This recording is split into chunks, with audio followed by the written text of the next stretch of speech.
ঊর্ধ্বগতির বাজারে নেই স্বস্তির খবর। ব্রয়লার মুরগি কেজিতে 10 টাকা, সোনালিকায় বেড়েছে 30 টাকা।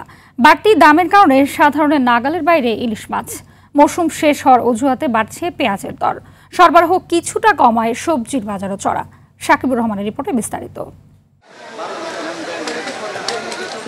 দেশের বিভিন্ন স্থানে বৃষ্টি আর বৈরী আবহাওয়ার প্রভাব পড়েছে রাজধানীর বাজারে।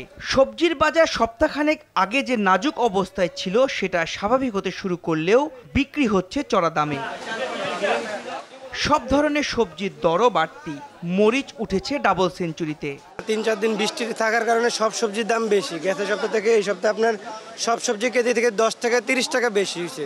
বিশেষ করে মরিচটার দামটা আরো বেশি, কারণ বর্ষাকালে মরিচের দাম বেশি থাকে। আধা কেজি 1 কেজি করে কিনা আমরা ডেলি কেমন লাগে, এইগুলো আমাদের সমস্যা। আমাদের তো সীমিত আয় দিয়ে আমরা তো চলতে পারতেছি। তো এখনকার বাজারটা একটু অনেক বেশি হাই।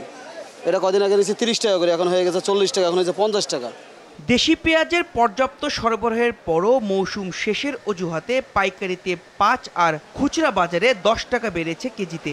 লাস্ট সিজন তো এখন একটু বাড়তে পারে। আগের সপ্তাহ থেকে 10 টাকা বেড়েছে ব্রয়লার মুরগির দাম। সোনালিকার কেজি 300 টাকা। বৃষ্টি বাদলের কারণে মনে করেন মালামাল আসতে পারে না, এই কারণে হঠাৎ করে কেজিতে 10-20 টাকা বাড়ছে। আবার এটা নিয়ন্ত্রণে চলে আসবে। বাজার নিয়ন্ত্রণকারী কর্তৃপক্ষ তারা যদি যথাযথ দায়িত্ব পালন করলে হয়তো বাজার পরিস্থিতি একটু নিয়ন্ত্রণে থাকতো। ভরা মৌসুমে নদীতে দেখা নেই ইলিশ মাছের। সেই কারণ দেখিয়ে কেজি সাইজের ইলিশ বিক্রি হচ্ছে 1800 টাকায়। আর গত বছর এই বছর দাম বেশি। 1 কেজি 100-200 গ্রাম মাছ গত সপ্তাহে বিক্রি 2800, আর আজকে বিক্রি করতেছি 2300 থেকে 2400, আর যেটা 900 950 ওটা কেজি 1800 টাকা। মুদি বাজারেও বেড়েছে কয়েকটি পণ্যের দাম। 189 টাকা গায়ের রেটে তেল বিক্রি হইতেছে। সর্ব ভালো আছে, কিন্তু কমিশন কমাই দিছে। দেশি মসুর ডাল দাম বাড়ছে, 130 টাকা ছিল 140 টাকা। আগের বাড়তি দামই দেখা গেছে চালের বাজারে।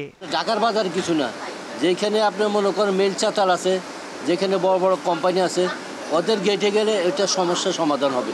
এছাড়া সমস্যার সমাধান, কারণ এরা পর্যাপ্ত পরিমাণ, এদেরকে পর্যাপ্ত পরিমাণ লোন নিয়ে এরা পর্যাপ্ত পরিমাণ চাউল মজুত রাখে। ওয়েদার তো দেখলেই বাংলার সুযোগ সন্ধানী এরা, বাস সুযোগ নিচ্ছে এটাই আর কি। বৃষ্টি বাদলা, এটা সেটা, রাস্তা খারাপ, হ্যান বাস। অজুহাত পেলেই অসাধু ব্যবসায়ীদের দাম বাড়ানোর প্রবণতা রুখতে সরকারের নজরদারির দাবি ভোক্তাদের।